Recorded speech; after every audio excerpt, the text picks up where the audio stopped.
In this scene, we'll take a bit of scene geometry and turn it into an xpCloth simulation.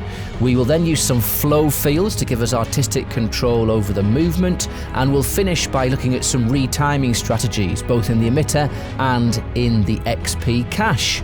So let's get started.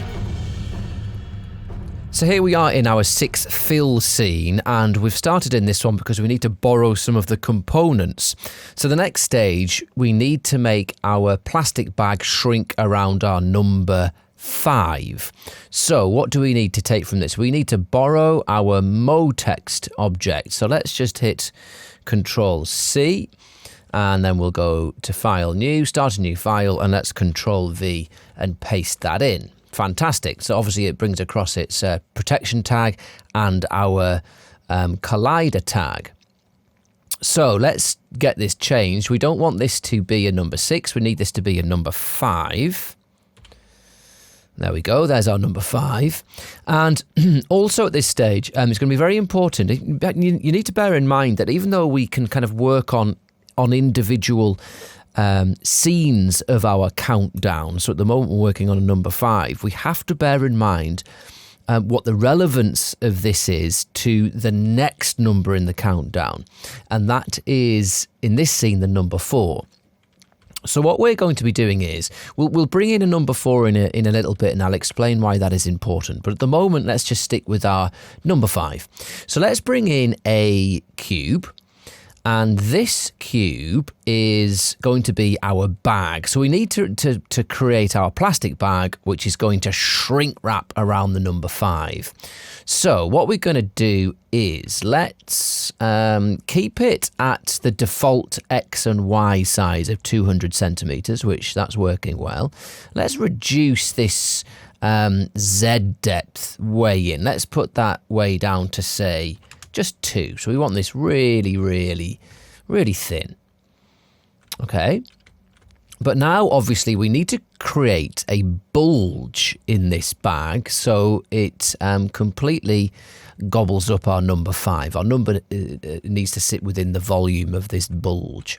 So how are we going to do that? Well, we can do that really quickly and easily with Cinema 4D deformers. But first of all, if we hit ND, we can see the lines. We can see that our 5 has got lots of nice polygons, but our cube only has 1 polygon. And with deformers, you need to have a number of polygons for the deformers to work. So let's just put some segments in this. Let's put, say, 40 and 40 in the X and the Y, and we can keep Z on the 1. So now we've got some polygons, we'll be able to deform this bag. Now, at this point, we are going to work in this resolution, and I mean this resolution, this amount of polygons, which is going to simulate really quickly for us. When we turn this into an X-Particles simulation, we're going to get really good feedback, and it's going to cache quickly as well. The downside is that it won't have as much detail. It won't look as realistic or as interesting. For more detail in deformation and X-Particles sims, you need more polygons. So for production, we would say maybe want this on 150 and 150, and look how detailed that mesh is now. And that means when we turn this into cloth, we're going to get really fine, detailed wrinkles. It'll look amazing. But you will take a hit on your viewport playback and your caching and render times. So you can choose whichever subdivision amount you would like. It's possibly a good idea to start with a lower amount first to get your head around the kind of theory of what we're doing. And then you can have another go and make it much higher resolution. That said, I will be showing you a technique where we can effectively cheat a bit of extra detail, even though we've got a lower poly sim. Right, so let's start deforming this cube. The deformer that we're going to use is, if we go to our deformers menu, didn't mean to bring in a bend. We hold this, we could open the menu, and let's bring in what do we want? We want an FFD deformer. So what that does, let's make it a child of our cube, and let's be organized. Let's rename this cube. Let's call it plastic bag. There we go. Can't be any confusion. So what the FFD deformer does, it puts this cage around our mesh, and if we go into point mode, you see these points appear on the cage, and we can grab these points and we can start moving them around. And you can see, look, that's deforming. Let's move this one. It's deforming our mesh. And you can be really aggressive with these. And it will give you beautifully smooth deformation. So it really is a powerful tool. All of the Cinema 4D deformers are fantastic. Okay, so let's just neutralize those and put them back to where they were. So in this FFD deformer, what we want to do is we wanted to fit it precisely around this bag. So we can go on the FFD to the Object tab, and we can use the Fit to Parent option. So let's just click on that. And now it's perfectly fitted around our number 5. Let's just make that number 5 invisible for now. So what we want to do is select this point in the middle and this point here. And if you can see, actually on the Z, we have 3 points. And that's defined by this number here. We don't actually need more points than is the minimum on the Z. So let's put that down to 2, which is the minimum the FFD is allowed. So now we have, look, 2 points on the Z. That's better. Okay, so let's select this central one and this central one on the other side. And what we can do now is hit T for the scale key, and we can scale these, because keep dragging these on the Z. And can you see, look, we've made a really well deformed, really smooth, evenly deformed bulge. Excellent. So let's just reactivate our mode text, and we want to make sure that all of the text is within the volume of our bag. Fantastic. That's looking really good. So let's just be doubly sure. Let's get our plastic bag, go to basic, and put it into X-ray mode. So at this point, this is where we need to think about what is going to come after the number 5, which is a number 4. And at this point, I'm going to make a copy of our Mo text. Okay? And this one, I'm going to change in the Object tab from a 5 to a 4. There we go. And now we've got a 4 in there as well. Now you can see that this 4 is a bit unfortunate. The font that we have picked means that the 4 has this really long protruding bit. And what would be useful for us would be if this 4 was as close to the 5 as possible. If it fit within the 5's bounds, it would be really useful, and it'll become clear later why that would be good. So what I'm going to do is I am going to, now depending on your client, you may or may not be able to do this, depending on if they're very particular about the typeface that's being used. But I don't have a client, so I can do it. What I'm going to do is pick a similar typeface, but one where the 4 doesn't quite protrude as much from the outline of the 5. So what I'm going to do, let's just go into our list, and we could try for let's try a raw line black. So raw line black, look, it's much closer. So that's looking promising. That's much better. So that's not sticking out quite as much. It's much closer to this original 5. All right. That's great. Okay. So now what we could do is, now that we have this number 4 and this number 5, let's rename them in our object manager so we're being organized. So the top one is, this one's called, let's write it out in words, that's 5, and this one is 4. Excellent. And let's just make sure that we'll put our plastic bag off X-ray, and let's just make sure that both of those are within the volume. They are. Excellent. Okay. Perfect. So now what we could do is, now that we've used our FFD deformer, we don't need this in the scene, so we can actually just make this an editable object. So let's go to right click on here, and we'll go to current state to object, which makes a copy called plastic bag. We can delete the original. Let's go into model mode, object mode, and there we go. So now we have our plastic bag, X-ray, with our 2 numbers inside. Very nice. All right, so now what we want to do is we want to change this plastic bag from a static polygon object into a simulation that is going to make it look like it is plastic shrinking round our two numbers.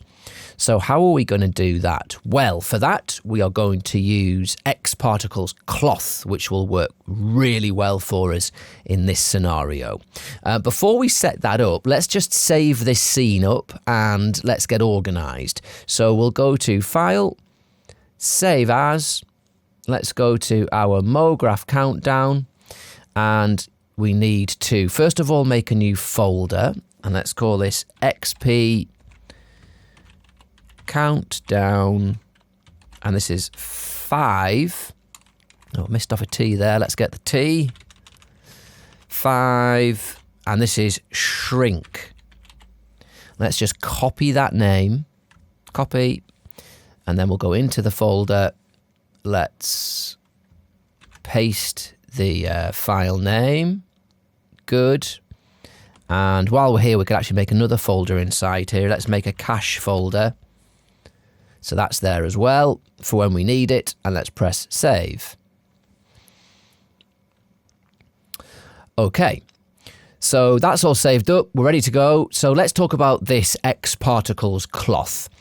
What we will do is let's take our plastic bag. This is what we want to turn into a cloth object. So we can go to xParticles and we can go to Dynamic Objects, xpCloth, and let's create cloth. And look what happens. A number of things have been brought into the scene, all of which turn this into an xpClothFX cloth system. We have a constraints object, a gravity, an emitter, a cloth modifier, and a cloth tag on the plastic bag.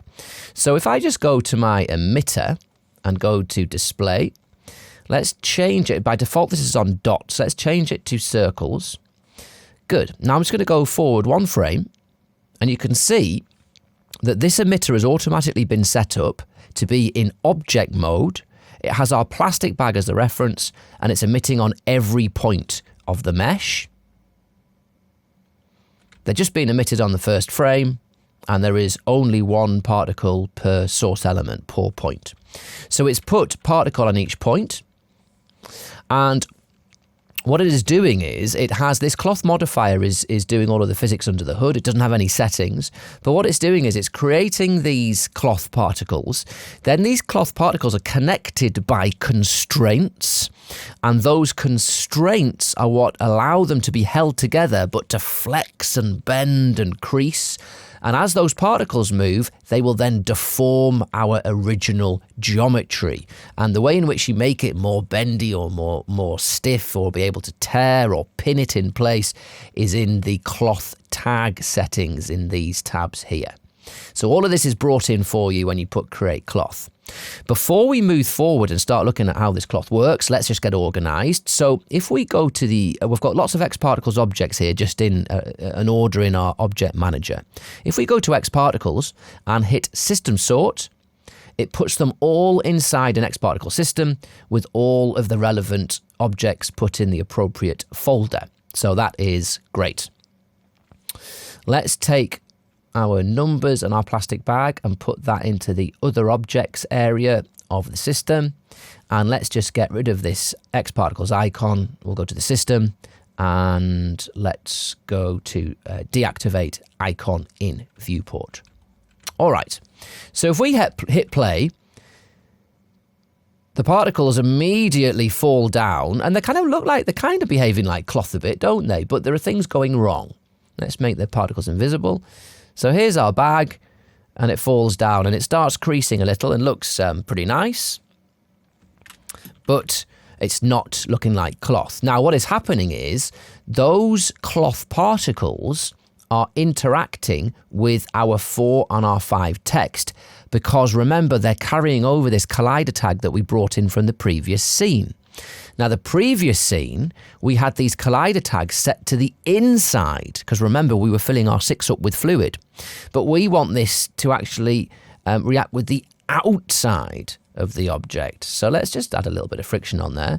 And now if we hit play, look, they're interacting and the cloth is kind of holding on. And it doesn't look great at the minute, admittedly, but it's starting to work in a cloth-like way. So what we are going to do, let's get rid of our gravity modifier. We don't need gravity in this scene, so let's just get rid of that. And also what we're going to do, the constraints object is brought in. This was brought in when we created the cloth, and it has particle-to-particle collisions active, and this is to stop the cloth from intersecting itself, which is really useful. But while you're simulating, this will actually slow things down because there are loads of calculations taking place to sort out these collisions. So just for now, let's deactivate our constraints. And now if we hit play, nothing happens because we have no forces moving our cloth particles around. We don't have any movement. So what we want to do is set up a system whereby these cloth particles shrink round our numbers. So the way we're going to do that is we're going to use a flow field. So let's go to our dynamics menu, pull it down, and we have an xpFlowField. Let's bring it into the scene. So by default, we get this domain with these arrows inside, and look, all the arrows are pointing on the plus Z. And what this is, it allows you to create a customized force field. So if we go into our flow field object tab, you can see that we have the flow is set to default, which is arrows in the plus Z, and the field, it's a directional force. But because our particles have no speed, that directional force makes absolutely no difference because there is no speed. But if we change it from a directional force to a velocity, then they are going to have a direction and a speed. So look, if we hit play now, so now this is starting to work, look. The particles are given a speed and a direction. Look, they're going back in this plus Z direction, and they're hanging on to our geometry because of the collider tag. So that's kind of starting to get to what we want. Okay. But obviously we don't want these arrows pointing just back in the plus Z. But what we're able to do is to get the arrows to point towards our numbers. And the way we do that is we change the flow from default to surface normal. And we're going to use the surface normals of our geometry to get this to work. So we only really need to use the number 5 for this. The number 4 is just there to help us in the next stage. So let's just drag in the number 5 into our objects list. And if I just go to display and uncheck direction only, and let's just reduce the cell size, so increasing the resolution, and we can see these arrows a bit more clearly, and we'll just increase the fall off. You can see now that, look, those arrows are pointing in the same direction as the surface normals of our geometry.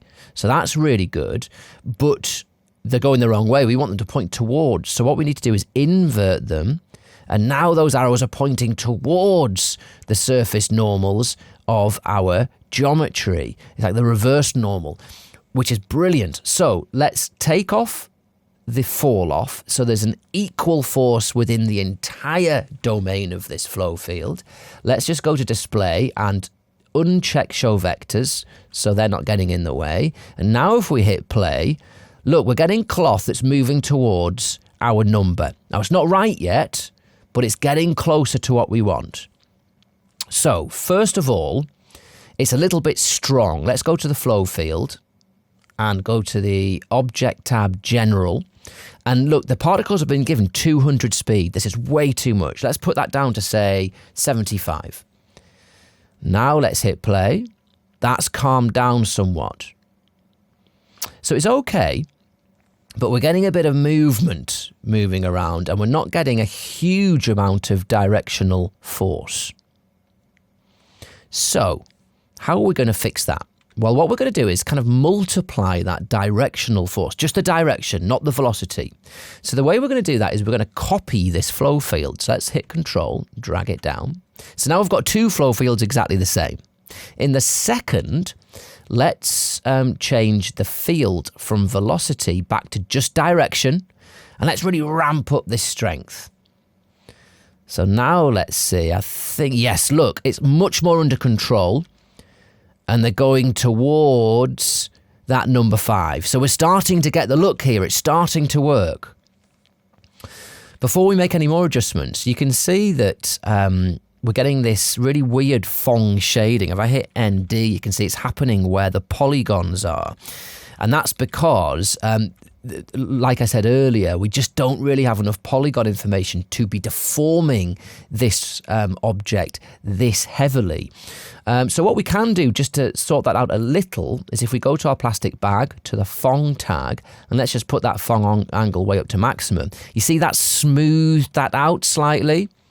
So that has made that better, but it's still not perfect. But we'll address the rest of that a little bit later on. All right, so that's very nice. So let's have a look. What we could also do is our plastic bag is feeling a little rigid. It's not feeling like thin plastic that's getting sucked in towards our numbers. So how might we address that issue? Well, there's a few things we can do. With a cloth simulation, the more iterations there are per step, the stiffer the simulation will become. It'll also be more accurate, but it'll become much more stiff.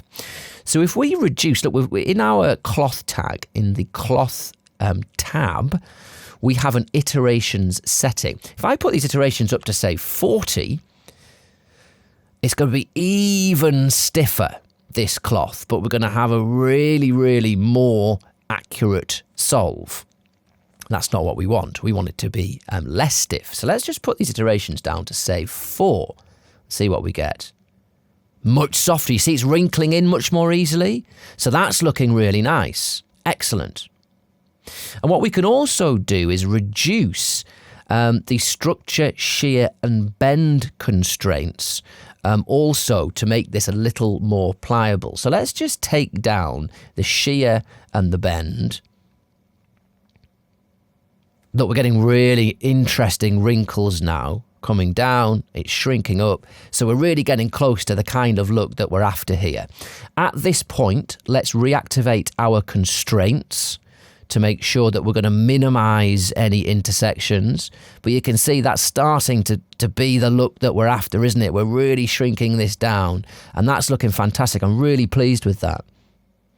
So, one more thing that we're able to do here is it would be nice if we almost had a pressed seam around the edge where it kind of been, heat pressed to make this airtight.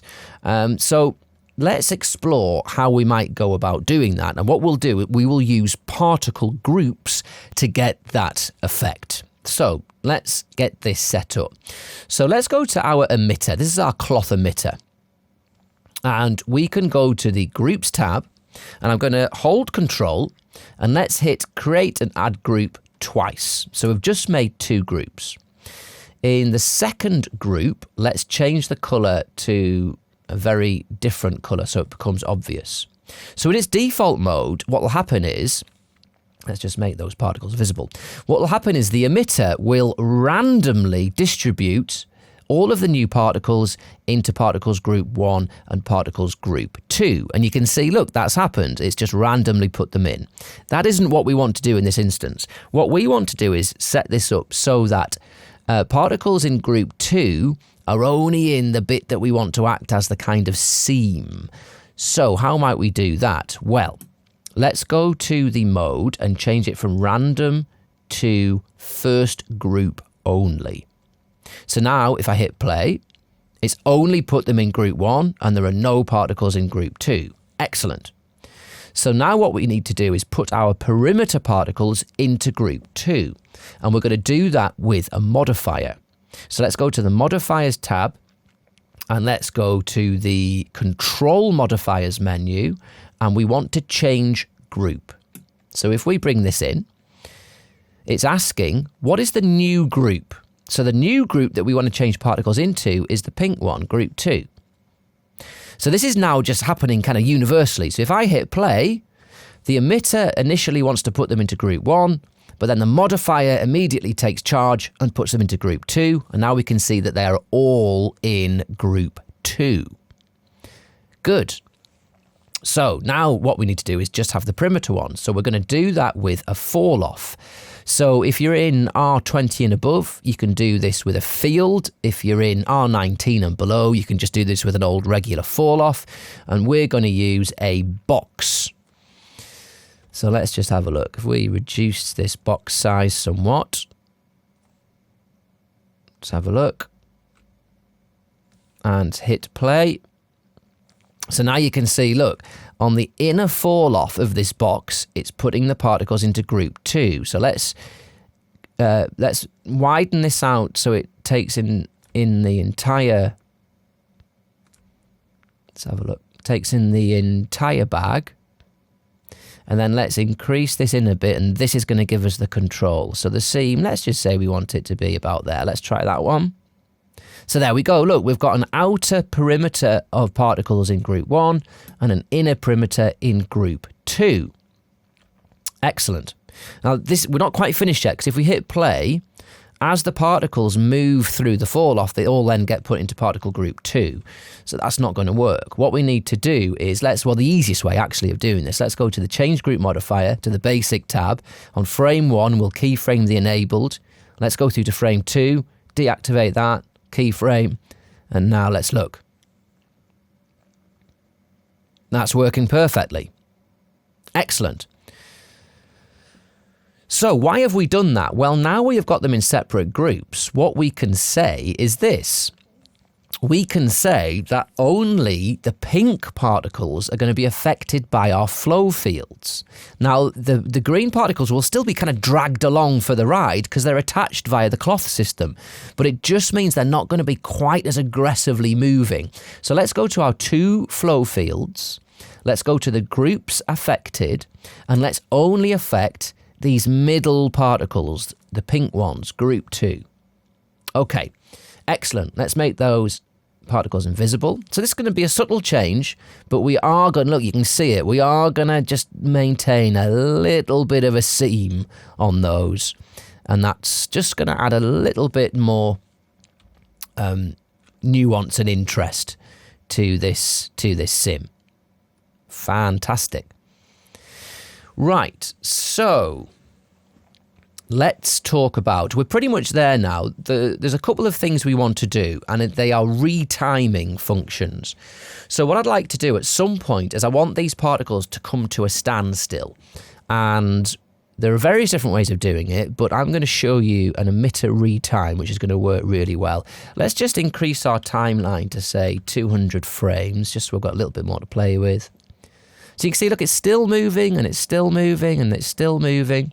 And what we want to do is pick a frame where we like it to be our kind of end point. So here it comes in. So I'm saying something maybe there. So 102 is going to be our end point, frame 102. So we want it to not just stop immediately on frame 102. We want this movement to just gradually ramp down and come to a stop. So on frame 92, let's go to our emitter. We'll go to our object tab, and look, we have a retiming button, which by default is on 100%, which means the simulation happens in real time.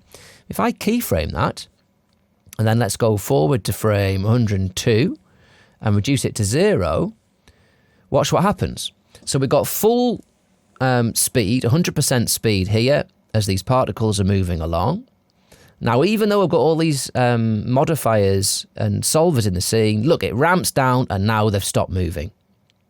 Fantastic. Now, that is one of the retiming functions that we're going to do, and that is, we've done that before we have cached. So once we cache, that is baked in, and unless we recache, you're kind of stuck with it. For this, it's fine. But we also want another retiming, and this is not looking very dynamic, this simulation. It's all kind of steady one speed. And what I'd like for it to do is to gradually shrink and then suddenly go zoom and shrink in really quickly. And the way we're going to achieve that is we're going to cache it and we're going to retime the cache. So let's talk about getting this cache set up, and then I'll show you how we are going to retime it. So let's bring this down and we'll go to our other objects, and we want, of course, a cache object. And we've already made our cache folder. So let's go to the folder browser, and we want libraries, MoGraph countdown, 5 shrink, cache, press OK. So we're all linked up. Lovely. Okay, so let's just build our cache, and this is going to go through pretty quickly, but I'll pause here anyway, and then we'll come back when it's finished. Okay, so that was a really quick cache, 16 seconds, and we are done. So we don't need to do this, but I just kind of tend to do it. Switch off all of our dynamics, and we can switch off all of our modifiers, and everything is cached that we want to be cached. So actually, we can actually deactivate our cloth particles now, because look, the plastic bag itself is cached. So that means that we can play this, and there's our animation, and that's looking really good. Very, very pleased with that. So let's talk about adding a little bit more dynamism to this and making it look a little bit more interesting. So the way we'll do that is we'll retime it. So the way we retime it is this. We go to our cache tag, and I'll just give us ourselves a little bit more room. We can override this playback. So there's a couple of different ways you can change the speed. First of all, if you're ever messing around with cache speed and playback, it's always a good idea just to select hold. And what that means is if you run out of cache data and you still have frames left on your timeline, it'll just kind of hold it in its last cached state. It won't try to re-simulate in real time once the cache data has run out. So that's a good idea. So look, if we put this on, say, 300%, it's going to fly through that really quickly at 3 times speed. So that's one way, and this can be keyframed. So that's one way you can kind of retime something. But what we're going to use instead is this play per frame option. And this is like the After Effects way of retiming. If you've done that, you'll be familiar with this. So look, at the moment, it's on play per frame, frame 0, and it's just on frame 0 for the whole timeline. If I put this onto frame 50, it's just on frame 50 for the whole timeline. But we can keyframe this. So on frame 0, if we keyframe it on frame 0, then let's go to frame... let's go to frame 200, just because that's what we've got in the timeline, and hit keyframe for 200. And now we've just got the normal speed playback. But we can add more keyframes. So let's identify the point where we want it to start really going in quickly. So we want an initial suck, and then maybe there it sucks in really quick. So let's put keyframe there. And then let's go forward to almost the end. So when does it stop? It stops there. So we'll put a keyframe at the end point. Okay. And now we have that end point. Let's just delete that one. We don't need that one anymore. So now we've got 3 keyframes. Great. And we have a little bit. So what I'd want to do is I want to have a little bit of movement. So I'm going to put another keyframe here. Right. So now we have 4 keyframes. Now, if I select if I select these 2 are the ones we want and move them back, effectively what I'm doing is I'm speeding up the animation between these 2. So let's really ramp this up. So let's have a look at what difference that makes. We've got slow, slow, slow, vroom, and then we've got a crimp in. So I like that. Suck. That's really cool. I think, and in fact, you know what? I'm happy with that. And the beauty with this is just keyframes. So we can make as many changes as we want to this. And, we're not locked into any decision that we make now. And also, if you decide that you've completely messed up, all you need to do is delete all of these keyframes. All of the cache data is still there. Look, we can take it off this, play it at normal speed, and we've got our old animation back. We can reselect play per frame. Keyframes are still there, and now we have our speeded up version. So that is working fantastically for us. Brilliant. So just before we finish this one then, I mentioned that obviously we're doing this at relatively low resolution. And look, it's all right, but there's not that much detail. And the shading isn't perfect here, where the Phong is struggling with these angles. But what we can do the old subdivision surface trick here, and it'll work fine. So let's bring in a subdivision surface here. Let's bring it down into our other objects. And by default, look, it's set to 2 and 3. Let's just set it to 2 subdivisions. Now watch what happens. As soon as I drag our bag into this subdivision surface, look at that. Perfectly smoothed out with those subdivisions. Let's hit ND. And then that. It's absolutely fantastic. Now, what the subdivision surface trick doesn't do, obviously, is give you any more detail. We only have the wrinkles that we have in, and that is defined by the polygon resolution of this bag. If we had simulated this with loads more polygons, you'd have much finer, more interesting creases, which would look better, but it would take longer to simulate.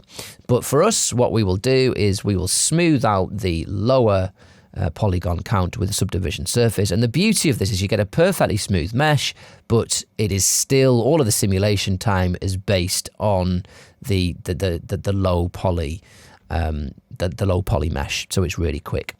Okay, so there we are. There we have our 5 shrink, which is shrinking around our numbers. And importantly, and we'll be getting to this stage in a few videos' time, we have got it to collide with both our number 5 and our number 4, which is going to be important for one of the transitions that we'll work on a little bit further down this production line. Okay, so that's it. The next one we'll move on to, we can return back to our number 6 to sort out our splash scene.